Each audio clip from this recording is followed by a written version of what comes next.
Asia cup 2025 আদৌ হবে তো, নাকি ভারত না বলায় পুরো টুর্নামেন্টই বাতিল হয়ে যাবে?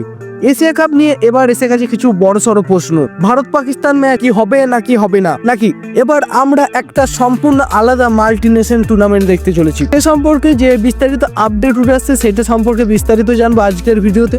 তাহলে বন্ধুরা ভিডিওটা একদম মনোযোগ সহকারে শুরু থেকে শেষ পর্যন্ত দেখো। আর বন্ধুরা অবশ্যই তোমরা আমাকে কমেন্ট করে জানাবে যে লাস্ট টাইম যখন এশিয়া কাপ হয়েছিল সেই এশিয়া কাপের ফাইনাল কারা জিতেছিল। তাহলে চলো বন্ধুরা শুরু করা যাক। নমস্কার বন্ধুরা, আপনারা দেখছেন ক্রিকেট ক্যাপস। আর আজকের এই ভিডিওতে আমরা শুধুমাত্র এশিয়া কাপ 2025কে ঘিরে যে সমস্ত সবচেয়ে বড়সড় চমকগুলি উঠে আসছে, এই টুর্নামেন্ট হবে কি হবে না, আর কি রকম ফরম্যাটে হবে, আর কি কি বদল আসতে চলেছে, সেই সব কিছুকে নিয়ে আজকের ভিডিওতে আমরা আলোচনা করব। তাই সব কিছু জানতে হলে অবশ্যই ভিডিওটি শেষ পর্যন্ত দেখতে হবে। আর এই সব কিছু সিদ্ধান্তে একজন কেন্দ্রবিন্দুতে রয়েছে, সেটা হলো ভারত সরকারের সিদ্ধান্ত। হ্যাঁ বন্ধুরা, ভারত সরকার যদি হ্যাঁ বলে তাহলে এই এশিয়া কাপ হবে, আর যদি নাকচ করে দেয় তাহলে আমরা 2025-এ আমরা আর এশিয়া কাপ দেখতে পাবো না।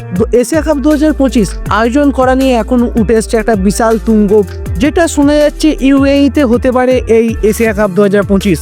কারণ যদি ভারত সরকার বলে আমরা পাকিস্তানের সঙ্গে খেলবো না, তাহলে টিম ইন্ডিয়াকে সরে দাঁড়াতেই হবে। আর যদি ভারত না খেলে তাহলে বিশ্বজুড়ে কোটি কোটি দর্শক এই টুর্নামেন্টকে দেখবে না। আর এই জন্য সব থেকে বড় সড়ো ক্ষতি হবে ব্রডকাস্টিং কোম্পানিদের। তারা যে বিজ্ঞাপন, স্পন্সর সবকিছুই ভারতকে ঘিরেই, তাই ভারতই যদি না খেলে তাদেরকে অনেকটাই ক্ষতির মুখে পড়তে হবে। এই অবস্থায় তৈরি হচ্ছে একটা ব্যাকআপ প্ল্যান, একটা মাল্টিনেশন টুর্নামেন্ট যেখানে থাকবে শুধু ভারত আর কিছু দল, আর কিছু দল বাদ পড়বে এখান থেকে। সম্প্রতি বাংলাদেশের এক মিটিংয়েও বিসিসিআই জানিয়ে দেয় আমরা এই মিটিংয়ে থাকবো না, কারণ আমরা ভেন্যুতে কিছু বদল চাই। এসিসি অর্থাৎ এশিয়ান ক্রিকেট কাউন্সিল চাই ভারত ক্রিকেট ম্যাচ হোক, কিন্তু যদি ভারত সরকার স্পষ্টভাবে বলে তবেই। আমরা পাকিস্তানের সঙ্গে কোনো সম্পর্ক রাখবো না, এটা যদি ভারত সরকারের মন্তব্য হয় তাহলে হয়তো এশিয়া কাপের দরজাটাই বন্ধ হয়ে যেতে পারে পুরোপুরিভাবে। এই পরিস্থিতিতে আমরা হয়তো এশিয়া কাপের বদলে দেখবো একটা একেবারে নতুন মাল্টিনেশন টুর্নামেন্ট। এখানে থাকবে অন্য ফরম্যাট, অন্য উত্তেজনা, না থাকবে পাকিস্তান, না থাকবে পুরনো সেই ক্লাসিক প্রতিদ্বন্দ্বীরা। তাহলে বন্ধুরা আপনাদের কি মনে হয়, এশিয়া কাপ 2025 কি হবে, নাকি সরকারের সিদ্ধান্তে আমরা একেবারে ভিন্ন কোনো নতুন একটা টুর্নামেন্ট দেখতে চলেছি? কমেন্টে জানিয়ে দিন আপনাদের মতবাদ। আর বন্ধুরা ভিডিওটি ভালো লাগলে অবশ্যই একটি লাইক করে দিন এবং বন্ধুদের সঙ্গে শেয়ার করতে ভুলবেন না, কারণ আপনাদের জন্য এরকম ক্রিকেট রিলেটেড গুরুত্বপূর্ণ আপডেট আমরা নিয়ে আসি।